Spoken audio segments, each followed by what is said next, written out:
ایمان کی حفاظت اس کتاب کے ساتھ کر سکیں۔ اللہ تبارک تعالیٰ نے یہ کتاب ہم لوگوں تک پہنچائی تاکہ ہم لوگ دوسرے لوگوں تک اللہ کے کلام سے لوگوں کو دعوت دے سکیں کہ آؤ دیکھو اسلام کیا ہے، آؤ دیکھو کہ اسلام کیسا ہے، کتنا خوبصورت، کتنا اچھا، کتنا سادہ مذہب ہے، دین ہے، اس کی طرف آؤ۔ اور یہ کلام ہمارے کسی کلام سے بہتر ہے کیونکہ یہ اللہ کا کلام ہے۔ اسی سلسلے میں تعلیم کی بات کرنا چاہتا ہوں۔ دیکھیے، یہ ایک بات آج ہمارے سامنے ہے کہ مسلمان تعلیم میں پچھڑے ہوئے ہیں۔ ایسی بات سمجھائی جاتی ہے کہ مسلمان ہمیشہ سے تعلیم میں پچھڑے رہے ہیں۔ میں 5 منٹ کا وقت لے کر کے آپ کے سامنے تعلیم کی تاریخ رکھنا چاہتا ہوں۔ کل بھی ایسے ہی اجلاس میں نے یہ بات کی تھی، آج پھر دہرا رہا ہوں۔ تعلیم کی تاریخ کو جب آپ دیکھتے ہیں تو آپ کو پتہ چلتا ہے کہ اس وقت جب یورپ میں رینیسانس نہیں آیا تھا اور یورپ ظلمت کے اندھیروں میں کھویا ہوا تھا، تو اس وقت علم کی روشنی سے مسلمان، یعنی علم کی روشنی مسلمان ہر طرف پھیلا رہے تھے۔ آپ کو یہ جاننا چاہیے کہ ہم لوگوں کو یہ بتایا جاتا ہے کہ پہلا دستور انگلینڈ میں لکھا گیا جس کا نام تھا میگنا کارٹا، اور وہ لکھا گیا 1395 میں، اور یہ بات غلط ہے۔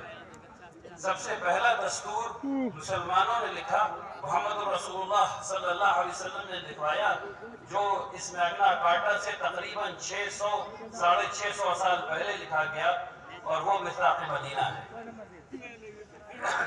اب اس کے بعد آئیے اور دیکھیے کہ اسلامی فقہ نے جو کام کیا، جس طرح سے انسانی ذہن کو کھولا، جو تجزیہ کرنے کی فکر جسے آج ہم کریٹیکل تھنکنگ کہتے ہیں، اور ہم لوگوں میں کچھ لوگ بہت مسلمانوں کو تانا دیتے ہیں کہ وہ کریٹیکل تھنکنگ ڈیولپ نہیں کر رہے ہو، تم کریٹیکل تھنکنگ ڈیولپ نہیں کر رہے ہو، کریٹیو تھنکنگ ڈیولپ نہیں کر رہے ہو۔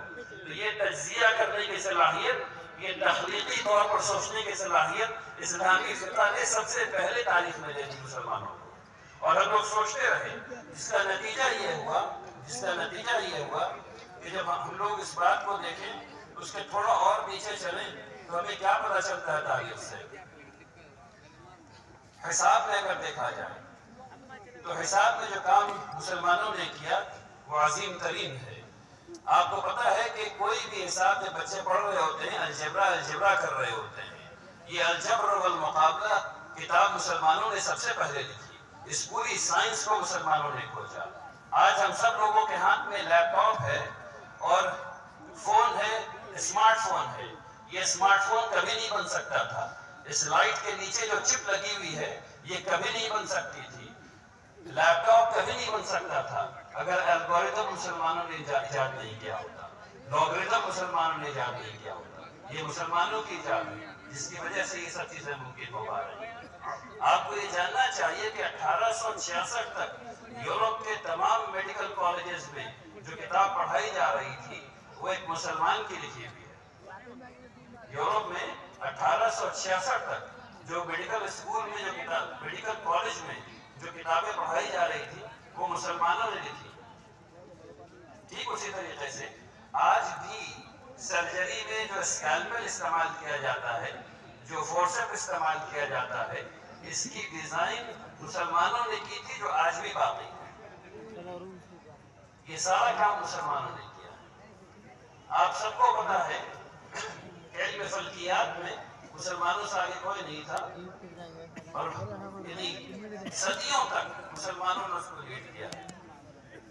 ٹھیک اسی طریقے سے صرف میتھمیٹکس میں نہیں، فزکس میں نہیں، کیمسٹری میں نہیں، آپ سوشیالوجی میں لے لیجیے،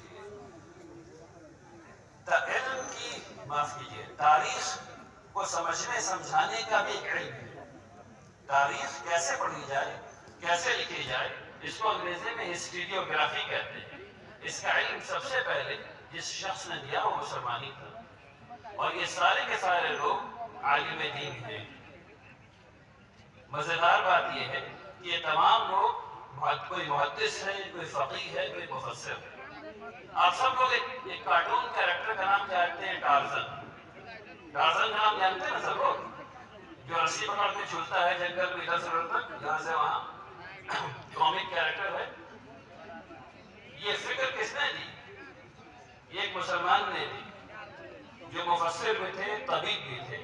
انہوں نے کتاب لکھی حی بن یقظان، اور اس کتاب میں اس تصور کو پیش کیا جو قرآن کریم کا تصور ہے، جس کو قرآن کریم نے دیا کہ اللہ تبارک تعالیٰ نے فطرت میں ایسی بات رکھی ہے کہ انسان صرف فطرت پر اگر چلے تو اللہ کی معرفت تک پہنچ سکتا ہے. اور یہ تصور پیش کیا کہ اگر ایک بچہ دنیا سے اگر ہٹ جائے اور کسی جزیرے میں چلا جائے اور جہاں اس کی پرورش کوئی کرنے والا نہیں ہو، جہاں وہ جانوروں کے ساتھ پلے بڑھے، تو اللہ کی معرفت تک کیسے پہنچتا ہے. جب یہ کتاب لندن پہنچی اور اس کا ترجمہ لندن میں ہوا تو اس کا نام ٹارزن یا رابنسن کروسو وغیرہ جو بھی رکھا گیا اس زمانے میں، معاف کیجیے ٹارزن رکھا گیا. تو اس کے مصنف نے لکھا کہ یہ ترجمہ ہے حی بن یقظان. تو مسلمانوں نے علم میں بہت بہت بہت نمایاں کام کیا. اب وہ وقت ہے اور آج ہے. اب آج کی بات سنیے. آج کی بات یہ ہے، اور میں اس کو مثال سے پیش کرنا چاہتا ہوں تاکہ بات سمجھ میں آ جائے، کیونکہ فیصد وغیرہ تھوڑا سوچنے سمجھنے میں مشکل ہو جاتی ہے. میں اس بات کو ایسے سمجھاتا ہوں کہ اگر پورے ہندوستان میں مسلمانوں کے پاس صرف 100 بچے ہوں، جس میں 50 بچیاں ہیں اور 50 بچے ہیں، پورے ہندوستان میں اگر مسلمانوں کے صرف 100 بچے ہوں اور ہر بچے کی عمر صرف 6 سال ہو اور وہ پہلی جماعت میں داخل کیا گیا اس کو، یہ مان لیجئے کہ 100 بچے ہیں اور ان کو پہلی جماعت میں داخل کیا گیا، آج پہلی جماعت میں داخل کیا گیا، اس میں 50 بچیاں اور 50 بچے ہیں.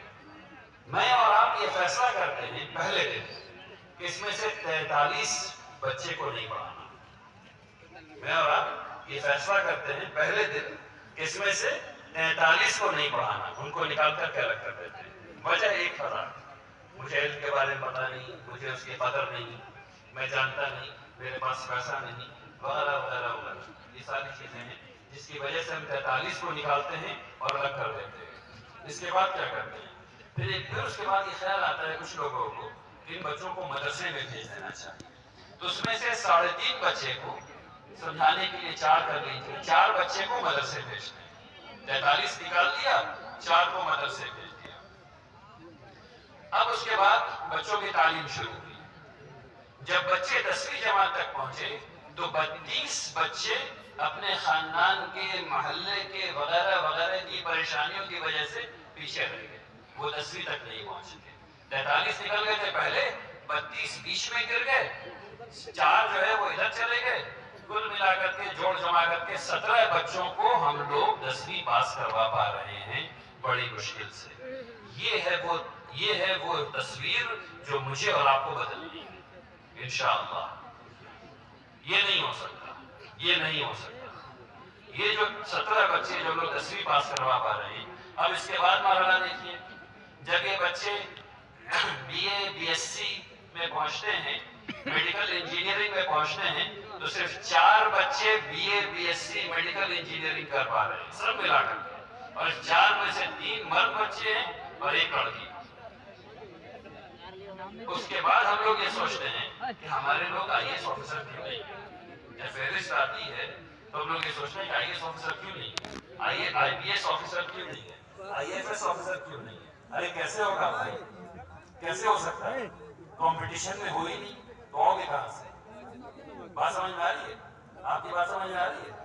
ماشاءاللہ آپ چھوٹے ہو گئے، اس لیے آپ کو پوائنٹ کر کے کہہ رہا ہوں. الحمدللہ. تو اس بات کو سمجھیے، یہ وہ تصویر ہے جو بدلنی ہے. کیسے بدلیں گے اس تصویر کو؟ اس تصویر کو بدلنے کا ایک سب سے آسان طریقہ یہ ہے کہ محمد رسول اللہ صلی اللہ علیہ وسلم نے ہم لوگوں کو یہ سکھایا ہے کہ ایمان والے کیا کرتے ہیں. ایمان والے اگر ظلم ہو رہا ہوتا ہے تو ہاتھ پکڑ کر کے روکتے ہیں. ہر ایک بچہ جو اسکول کے وقت روڈ پر ہے، گلی میں ہے، اس کے والدین اس پر ظلم کر رہے ہیں، میں اور آپ اس پر ظلم کر رہے ہیں. ہر ایک بچہ جو پڑھائی کے اوقات میں گلی میں ہے، نکڑ میں ہے، اس پر میں اور آپ مل کر کے ظلم کر رہے ہیں۔ ہمیں چاہیے کہ اس بچے کے والد کے پاس اس بچے کا ہاتھ پکڑ کر کے لے کر کے جائیں اور پوچھیں کہ یہ بچہ روڈ پر کیوں ہے؟ کیا تم کو پتہ نہیں کہ قرآن میں جو پہلی آیت آئی اس کا جو پہلا لفظ ہے وہ اقرا پڑھو؟ تو تمہارا بچہ جاہل کیوں ہے؟ روڈ پہ کیوں گھوم رہا ہے؟ باہر کیوں ہے؟ یہ والا کام جب ہم لوگ کرنا شروع کر دیں گے، کیونکہ ہم ایک جماعت ہیں، ہم دو لوگ نہیں ہیں، ہم ایک جماعت ہیں، ہم ایک امت ہیں، ہم لوگوں کو یہ کام کرنا ہوگا۔ جب ہم یہ کام کریں گے انشاءاللہ تب کامیاب ہوں گے انشاءاللہ۔ اب ہندوستان کی تعلیمی منظر جو ہے اس کو سمجھنے کی کوشش کیجیے، اس میں سمجھنے میں تھوڑی عقل لگتی ہے۔ آپ میں سے بہت سے لوگ یہاں پر ہیں جو انجینئر ہیں اور ان کے پاس نوکری نہیں ہے۔ آپ میں سے بہت سے لوگ یہاں ہیں جنہوں نے کامرس پڑھا ہے اور ان کے پاس نوکری نہیں ہے، اور اگر ہے تو 8,000 کی ہے، 9,000 کی ہے، 10,000 روپے مہینے کی ہے۔ یہیں پر کچھ لوگ ہیں جو IIT سے پڑھ کر کے ہیں اور ان کے پاس جو نوکری ہے وہ 10 لاکھ روپے سال کی ہے، 12 لاکھ روپے سال کی ہے۔ میرا خیال ہے کہ آج کل جو ہے وہ تقریباً 14-15 لاکھ روپے منیمم ہے۔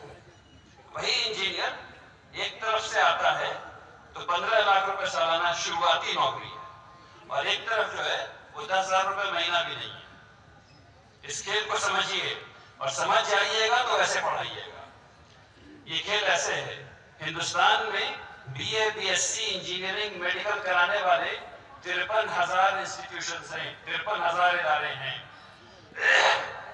اس میں سے 161 ادارے کو انسٹیٹیوٹس آف نیشنل امپورٹنس کہتے ہیں۔